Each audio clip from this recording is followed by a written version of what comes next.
I'm Mehkas Baker. Uh, I'm the uh, editor-in-chief and country head for Brute India.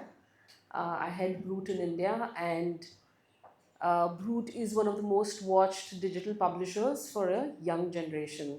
So all of you hopefully watch it, which means that we pop up on your feed, your Instagram or YouTube feed, whether you asked for it or not. Um, and I'll share one secret that I've learned while building Root India from scratch in India. Okay, so zero followers at that time. It was Facebook. Instagram had not even begun, um, and it's this that perfection is overrated, and a little bit of chaos is actually good for you because the world does not reward perfection. It rewards authenticity. And authenticity, by its very nature, is imperfect, right? When I joined Brute, I was a business television journalist on national media. I had worked with CNBC TV 18 for about 8 years. I was heading the bureau after that with Bloomberg Television. I didn't know anything about social media. After being a television journalist, I wanted to reskill myself, so I went to Columbia University. I got a scholarship. It was a really expensive course, about a crore, and so I got three scholarships. It was my dream to go there. I did an MA in business and economics in journalism, and I came back thinking that now I had reskilled myself, and there'll be lots of people who will want me. Nobody wanted me. There were no jobs. Nobody offered me a job after spending 15 years at the forefront of what I had built in different bureaus on national television. And there was Brute that said, "Come join us." I was the second person who was hired at Brute. And there were no studios, there were no cameras, big budgets. We didn't even have an office. After 15, 16 years of being on national television and building newsrooms, I was working from home for the first time.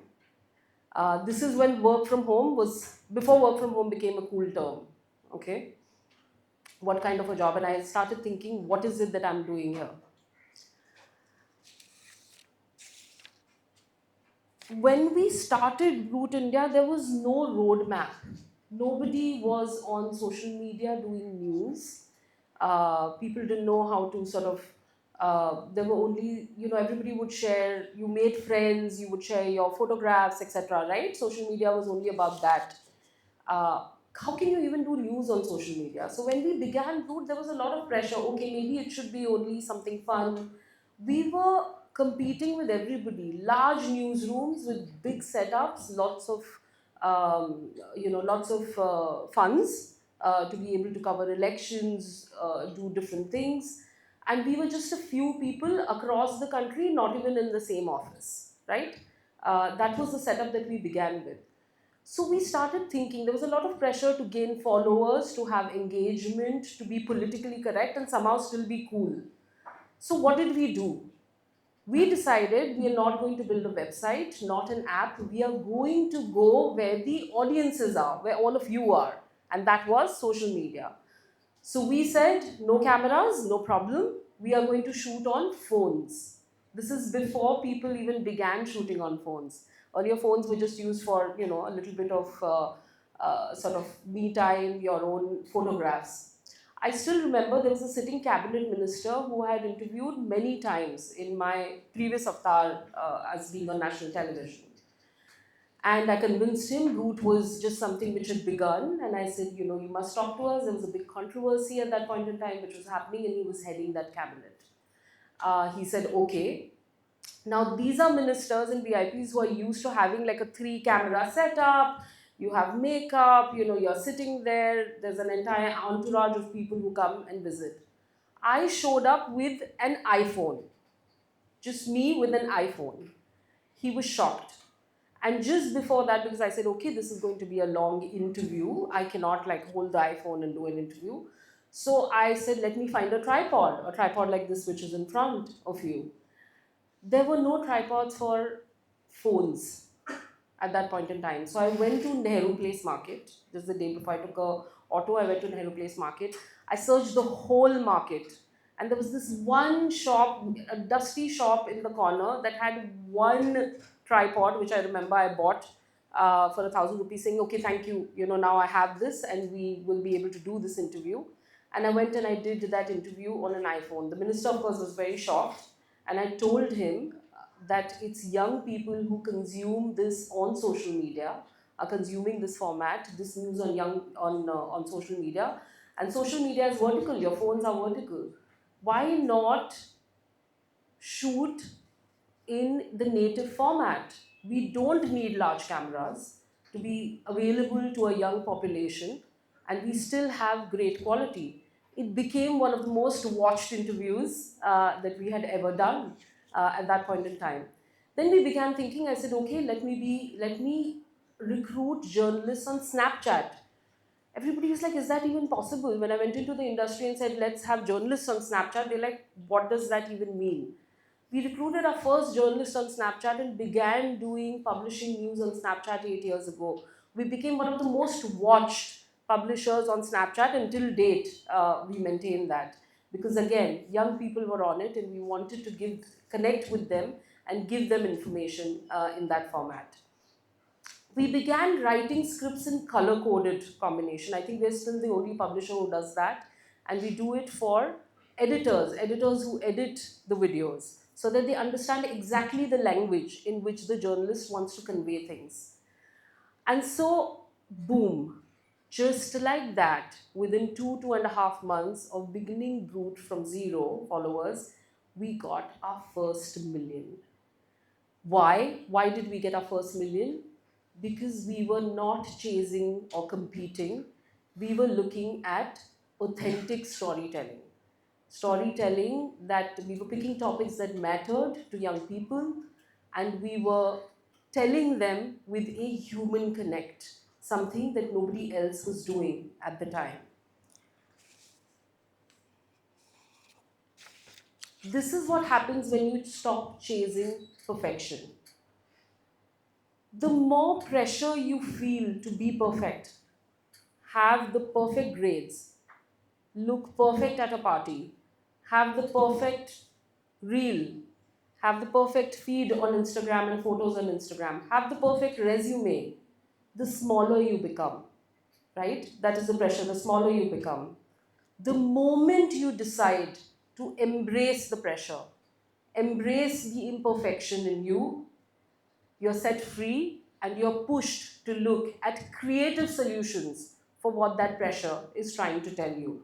That's what we actually did. Because pressure isn't the enemy, it is a teacher.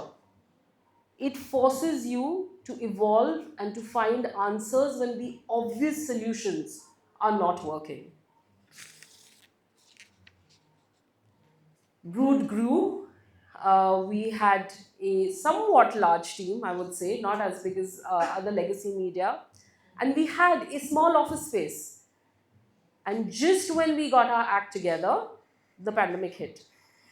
Overnight, after being in office for 3 or 4 months, we had to go back to work from home. But this time, when other newsrooms were figuring out how do you even report from home, we were the masters because we had built it that way and we knew how to communicate and go ahead and do news at that point in time.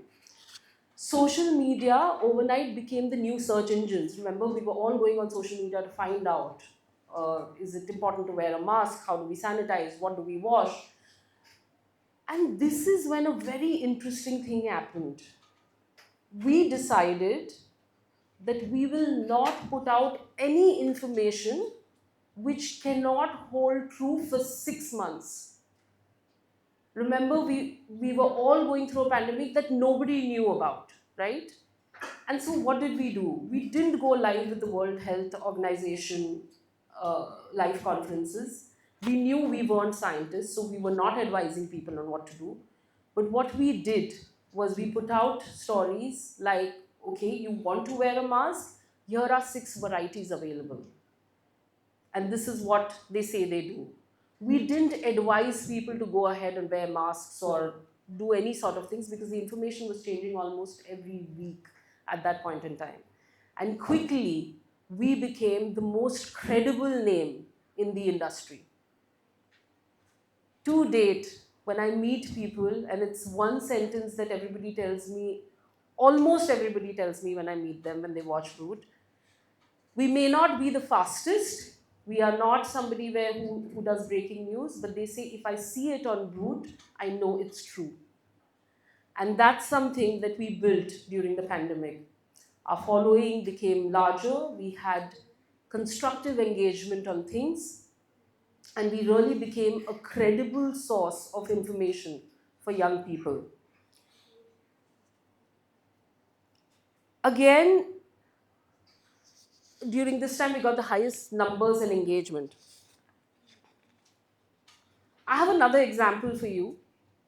The Delhi riots took place, and everybody was covering it. There were a lot of lives, etc., which were happening. There were a lot of debates in newsrooms which were taking place. Everybody was watching that.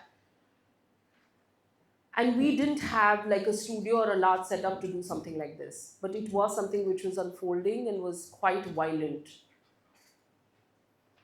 What we did was just 2 journalists from my team, the next morning on the aftermath of the Delhi riots, walked through the area with one phone live from morning till afternoon. We were live for about 4 or 5 hours, and we just, no script, no sort of, going to people, asking them questions, getting them together, just showing what does violence do to an area, to a neighborhood the next morning.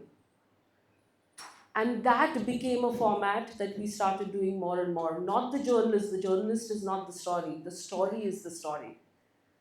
Putting the story out there, that is our jobs.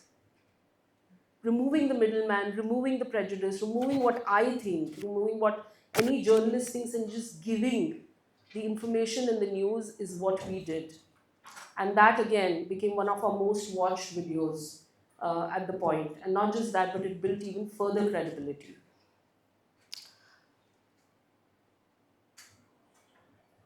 That's when I realized that pressure, when you face head on, actually becomes a really interesting tool.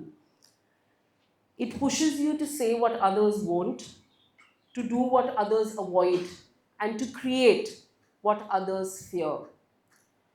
I know many of you here feel the same kind of pressure to get the best grades, to do the best things. But nobody said this in life, right? That I built an amazing life by being flawless.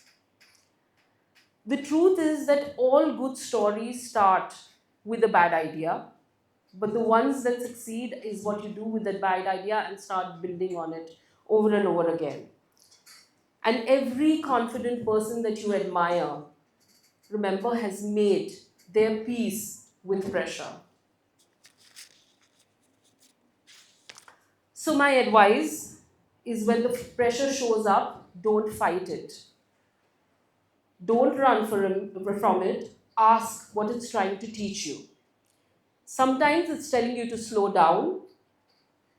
Sometimes it's showing you who you are. And sometimes it's just making you pay attention to the thing that truly matters. Because thriving in an age of perfection isn't about looking unshaken.